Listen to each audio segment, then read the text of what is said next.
En el nombre del Padre, del Hijo y del Espíritu Santo. Amén. Nosotros pertenecemos a la Comunión Anglicana Libre Internacional, la Iglesia Episcopal Libre de Costa Rica. Esta es la misión de la Natividad y yo soy el rector Belisario Pérez. Nuestro obispo es el reverendísimo Randall Antonio Murillo Barrios y nuestro arzobispo, el muy reverendo Raúl Eugenio Toro Jr. Estamos por hacer la explicación que se nos ha dado por decir que es larga, pero no es que es larga, es que es un poquito más extendidita y eso nos ayuda para que mañana en la predicación no tengamos que hacer un sermón larguísimo, ¿verdad? Yo siento que es una magnífica idea que se le ocurrió a uno de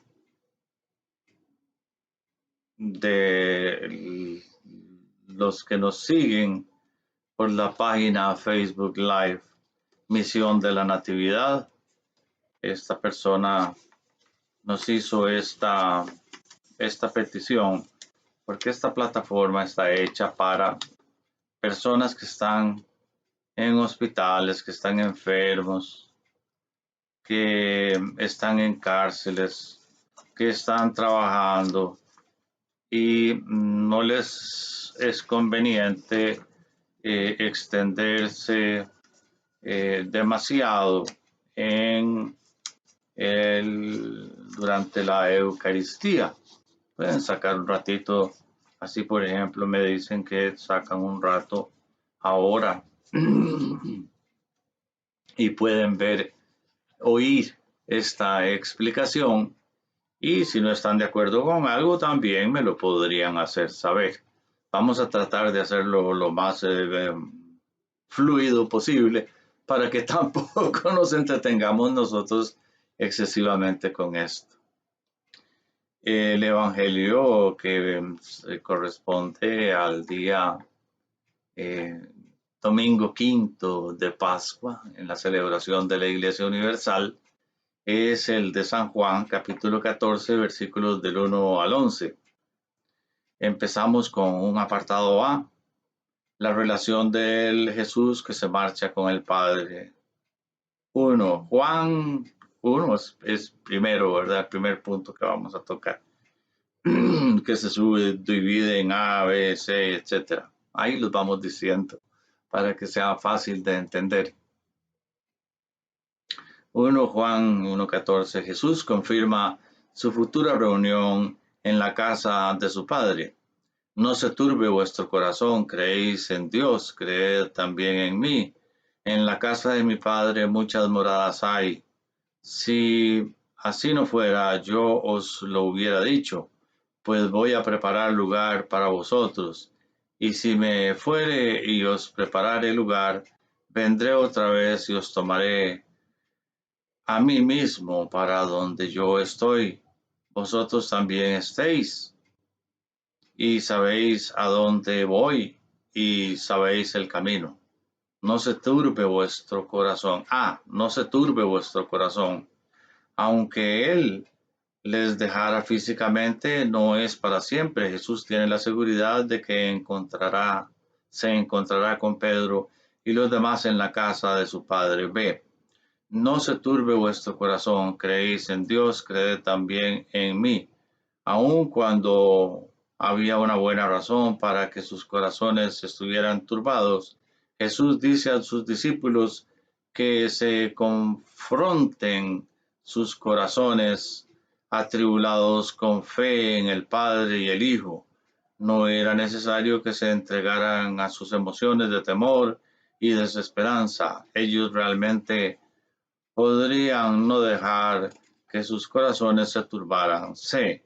Voy pues a preparar un lugar para vosotros. Tú solo vas a preparar lugar para alguien que está seguro va a llegar. Jesús podría decir esto al grupo solo después de que Judas se había ido. Él no iba a preparar lugar para Judas, por lo menos no un lugar en la casa del Padre. D. Muchas moradas. A la luz del griego antiguo, mansiones se traduce mejor como lugares de morada. El sustantivo none junto con el verbo quedar o permanecer significa un lugar donde quedarse. Pero a la luz del carácter de Dios es mejor traducirlo como mansiones. Cualquiera que sea el lugar de morada que Dios tiene para nosotros en el cielo, será tan glorioso como una mansión. Os tomaré a mí mismo para donde yo voy, vosotros también estéis. El propósito principal del cielo es el de reunirnos con Jesús. El cielo es el cielo, no por sus calles de oro, sus puertas de perla, ni siquiera por la pertenencia de los ángeles, por la presencia de los ángeles. El cielo es cielo porque Jesús está ahí. E1. Despreocúpate, así como Jesús prepara un lugar para nosotros, también nos prepara a nosotros para ese lugar. 2. Juan 14, del 5 al 6. Jesús es el camino exclusivo al Padre. Le dijo Tomás, Señor, no sabemos a dónde vas, ¿cómo pues podemos saber el camino? Jesús le dijo, yo soy el camino y la verdad y la vida. Nadie viene al Padre sino por mí. Yo soy el camino, la verdad y la vida. A la luz de los eventos próximos a ocurrir, esta declaración es una paradoja. El camino de Jesús sería la cruz. Él sería condenado por mentirosos descarados. Su cuerpo pronto reposaría en una tumba sin vida, porque Él tomó ese camino. Ese es el camino, porque no refutó las mentiras. Podemos creer que Él es la verdad porque estuvo dispuesto a morir. Él viene a ser para nosotros el canal de la resurrección, la vida. B. Nadie viene al Padre sino por mí. ¿Es Jesús el único camino a Dios? Un desacuerdo muy común con el cristianismo es Jesús y el cristianismo están bien. Y qué bueno que tengas un camino a Dios, pero yo tengo mi propio camino. Y los musulmanes tienen el suyo, y los budistas el suyo. Todos los caminos llevan a Dios si le buscamos sinceramente. B.I. Si, punto 1. Si algún cristiano refuta tal declaración, se encuentra con un comentario como, ¿qué derecho tienes de mandarme al infierno solo porque no creo en Jesús como tú lo haces? El punto segundo de este A, pero la Biblia dice que Jesús es el único camino a Dios. ¿Cómo podemos decir esto?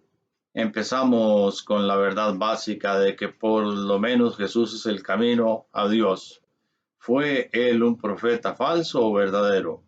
¿Fue por lo menos un hombre honesto? Si Jesús es un profeta verdadero o por lo menos un hombre honesto, entonces lo que dijo sobre sí mismo es verdad. Por lo tanto, Jesús es el único camino a Dios. Tercero, simplemente si Jesús no es el único camino a Dios, entonces no es ningún camino a Dios. Si hay muchos caminos a Dios, entonces Jesús no es ningún camino de ellos, porque Él absolutamente proclamó que solo había un camino a Dios y que Él mismo era ese camino. Si Jesús no es el único camino a Dios, entonces no era un hombre honesto y ciertamente no era un profeta verdadero. Entonces hubiera sido o un loco o un demonio mentiroso. Aquí no hay medias tintas. Lo que pasa es que Jesús se refiere a una forma de espiritualidad. No se está refiriendo a que Él quiere arrogarse el monopolio, aunque Él forma parte de la Trinidad, sino una forma de vivir la vida de tal manera que refleja la presencia de Dios. 4. A veces la gente objeta y dice, yo creo que Jesús fue un hombre honesto y creo que fue un verdadero profeta, pero realmente no creo que haya dicho esas cosas de sí mismo, pues, en los evangelios. Yo creo que los cristianos añadieron estas cosas más tarde, pero no existe una razón objetiva para que una persona haga distinción entre Jesús realmente dijo esto o Jesús realmente no dijo esto.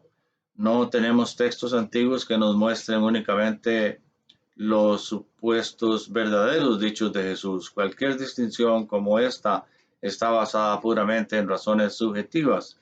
Personalmente, no pienso que Jesús hubiera dicho eso, por lo tanto no lo dijo. Los cristianos pusieron esas palabras en su boca más tarde. Es una posibilidad. Y ya nosotros ahora, después de la aparición de los rollos del Mar Muerto y de los estudios lingüísticos y exegéticos y la arqueología bíblica, sabemos que mucho de esto lleva razón, pero lo que sí es cierto es que hay una forma de vivir la vida y es amando a Jesús. Hay que amar a Dios sobre todas las cosas.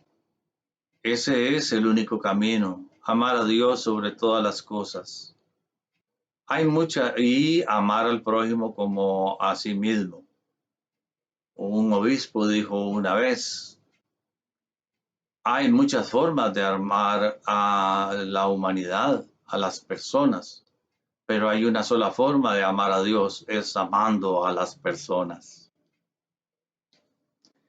5. Si todo se reduce a opinión personal, podemos determinar lo que Jesús dijo o no dijo con nuestros propios caprichos. Después podemos tirar los evangelios, punto. ¿Realmente se trata de todo o nada? ¿O aceptamos las palabras de Jesús registradas en los confiables documentos históricos y precisos o los desechamos por completo? Esta afirmación la hace alguien que es muy radical. No hace falta desechar por completo los evangelios. Se trata de una distinción. Hay que tener un oído fino, por decirlo de alguna manera. Hay que tener al Espíritu Santo para distinguir cuándo son sus obras las que se están realizando, son las palabras de Dios y cuando efectivamente han habido extrapolaciones. Ya uno de los padres de la iglesia, Orígenes, propiamente Orígenes, había advertido que las traducciones tenían tantos errores y él lo atribuía a que había o de mala fe de algunos, otros porque no comparaban con los textos antiguos o anteriores las traducciones en el scriptorium, porque los escribas escribían en el scriptorium, o simplemente eran muy omisos. Hay muchas razones para pensar que no debemos ser tan radicales. Jesús no lo fue. Únicamente Jesús sí fue firme y absolutamente radical en hacer la voluntad de Dios. Y se confrontó Jesús con la interpretación que habían hecho muchos hombres de las escrituras. Algunos dicen 10 mandamientos, hay gente que dice que nunca fueron 10 mandamientos, que hay como 14 mandamientos, otros dicen que son 9, etc. Eso no es lo interesante. Lo interesante es cuando le preguntan a Jesús cuál es el mandamiento más importante. Él dijo, amarás al Señor tu Dios. Tu Dios es uno, amarás al Señor tu Dios con todo tu corazón, con toda tu mente y con todas tus fuerzas. Y el segundo mandamiento, que se encuentra en Levítico, es similar a este, amarás al prójimo como a ti mismo. Sí, en esto se cumple la ley y los profetas. 6. Yendo más allá, no es suficiente creer en Jesús meramente. La Biblia también nos dice que la obra expiatoria de Jesús en la cruz era la única manera en que se podía alcanzar la salvación.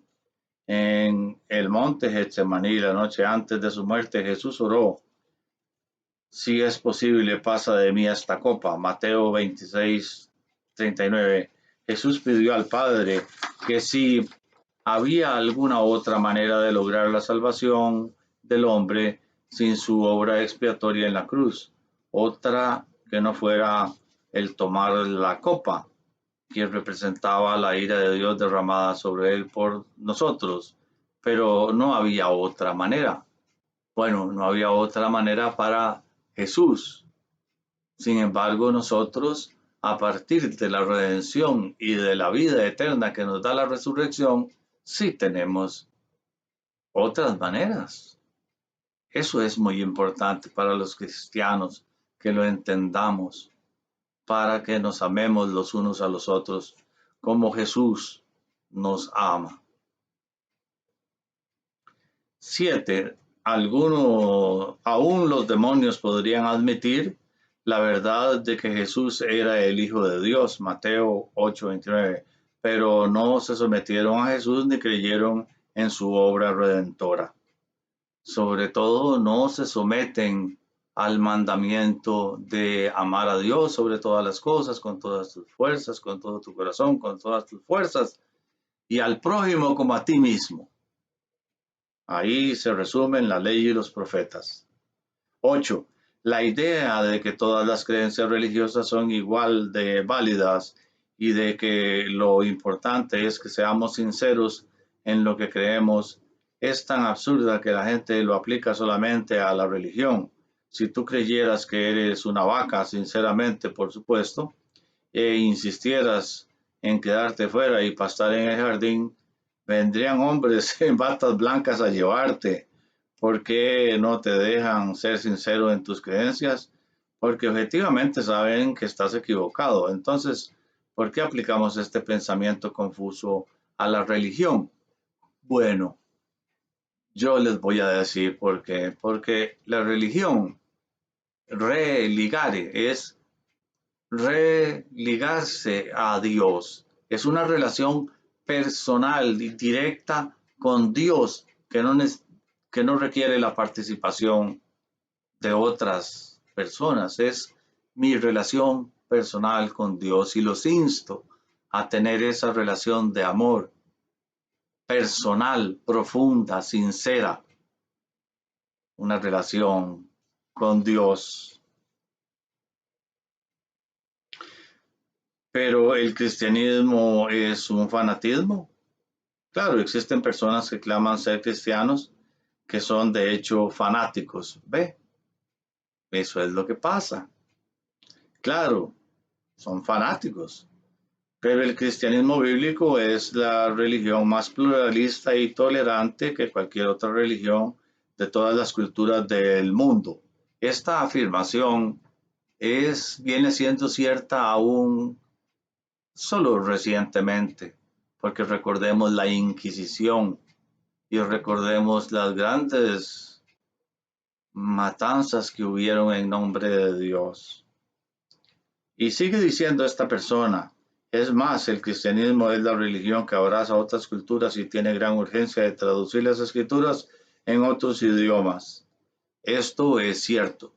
El cristianismo es muy universal, pero el cristianismo de verdad, no el cristianismo hipócrita, en el que yo voy a estar muy bien y entonces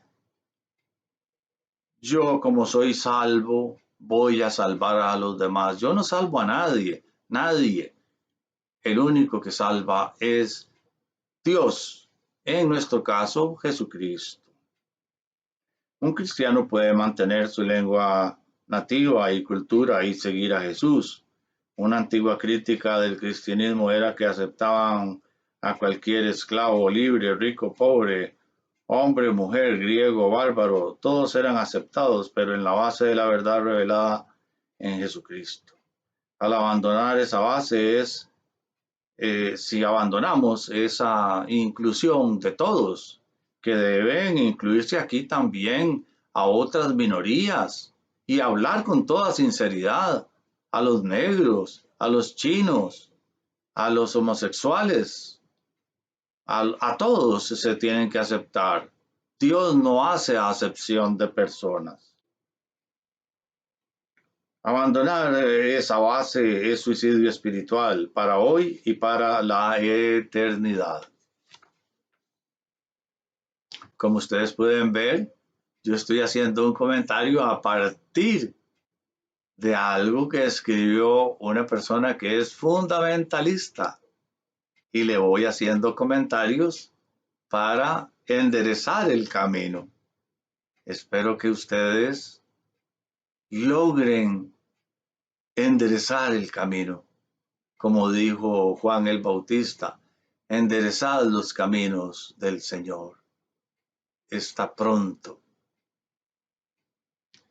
3. Juan 17, 7 al 11. Jesús una vez más explica su unidad y dependencia en el Padre. Si me conocieseis también, a mi Padre conoceríais, y desde ahora le conocéis, le habéis visto. Felipe dijo, Señor, muéstranos al Padre y nos basta. Jesús le dijo, tanto tiempo hace que estoy con vosotros y no me has conocido, Felipe. El que me ha visto a mí ha visto al Padre. Pues como dices tú, muéstranos al Padre. ¿No crees que yo soy el Padre y el Padre en mí? Las palabras que yo hablo, no las hablo por mi propia cuenta, sino que el Padre que mora en mí, Él hace las obras, creedme. Yo soy en el Padre y el Padre en mí. De otra manera, creedme por mis obras. Es que esto es muy interesante. No creían en Jesús, no querían creer en Jesús e incluso llegaron a matarlo. No contaban con que resucitaría el domingo, pero lo mataron, como mataron a todos los profetas, con excepción de Elías, que huyó en una carroza de fuego. Pero los judíos mataron a todos y antes los hebreos. Sí, los hebreos se convirtieron en los judíos. El Estado de Israel de hoy no es el Estado que hablan las escrituras. El Estado de Israel de hoy, creado en 1948, es un Estado sionista. Y los que mandan son los ashkenazis.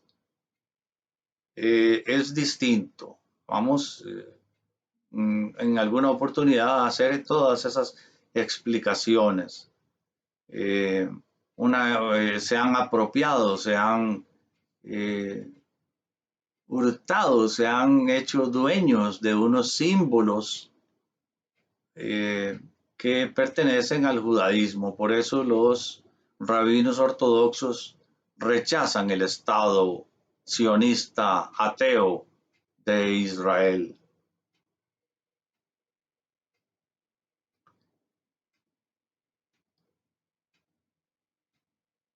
Bien, y en síntesis, esto para siempre termina con la idea de algunas personas, y estas personas es que tienen que hay un Dios malo en el Antiguo Testamento que Jesús de alguna manera tranquilizó y lo hizo bueno para que pudiéramos ser salvos. Si tú quieres saber cómo es el Dios, el Padre, mira a Jesús, el mismo amor, compasión, misericordia y bondad que es evidente en Jesús, es evidente en Dios el Padre. Éxodo 34 del 5 al 9. Entre grupos, entre otros pasajes, nuestra naturaleza de Dios el Padre en el Antiguo Testamento. Por eso es tan importante el estudio crítico del Antiguo Testamento para poder distinguir a ese Dios bondadoso que inspiró las Sagradas Escrituras y algunas otras cosas que metieron algunos. Hay que admitirlo, cada día que pasa se descubren más y más cosas y nosotros debemos admitir la verdad que se nos muestra, la evidencia, y no caer en una deficiencia cognitiva en la cual se destruyen, se atacan el centro mismo de lo que se quiere creer y se niegan las evidencias. Nosotros no podemos hacer eso porque estaríamos negando a la vez el amor al Dios verdadero. 4. Juan 14, 12 y 14. Cuando Jesús ascienda al Padre, su obra continuará en la tierra.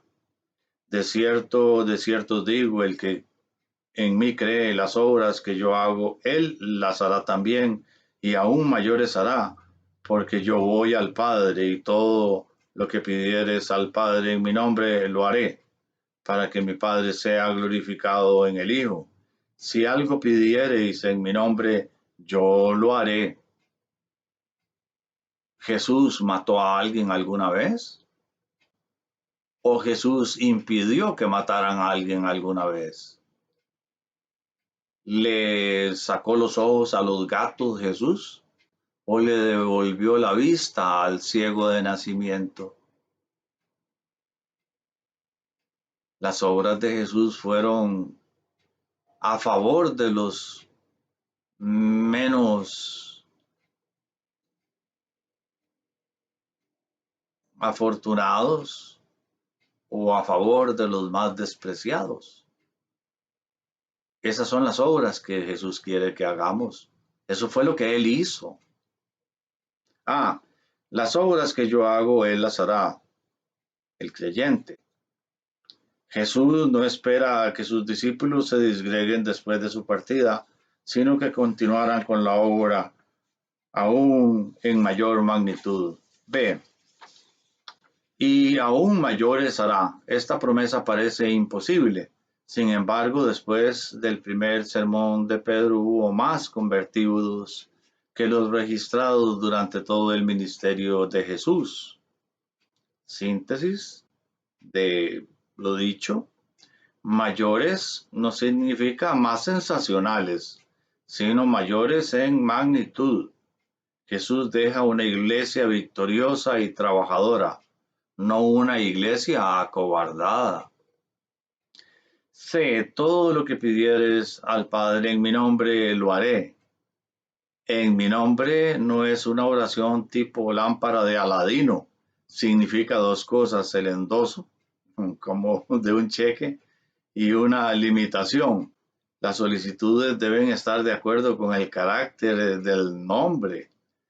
Venimos ante Dios en el nombre de Jesús, no en el nombre nuestro. D. Para que el Padre sea glorificado en el Hijo. 1. Oración verdadera en el nombre de Jesús siempre tiene este objetivo, ya que Jesús tuvo esa pasión. Orar en el nombre de Jesús significa que la oración tendrá esa misma pasión. Segundo, esta es la oración que Dios contestará. Y esta es una explicación, mire, que hemos utilizado un texto de alguien que fue o seguirá siendo, no lo sabemos, un fundamentalista.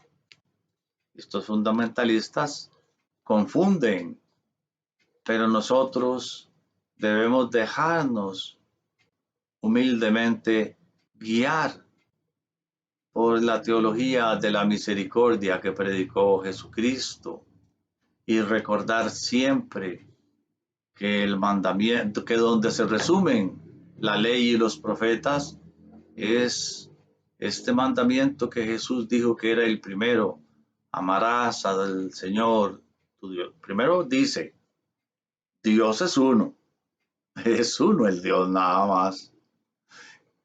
Y amarás al Señor tu Dios con todo tu corazón, con toda tu mente y con todas tus fuerzas, con todo tu ser. Y el segundo es similar a este. Amarás al prójimo como a ti mismo. En esto se resume la ley y los profetas. Inmersos en ese amor a Dios tan profundo que consiste en amar al prójimo y sobre todo a los menos favorecidos.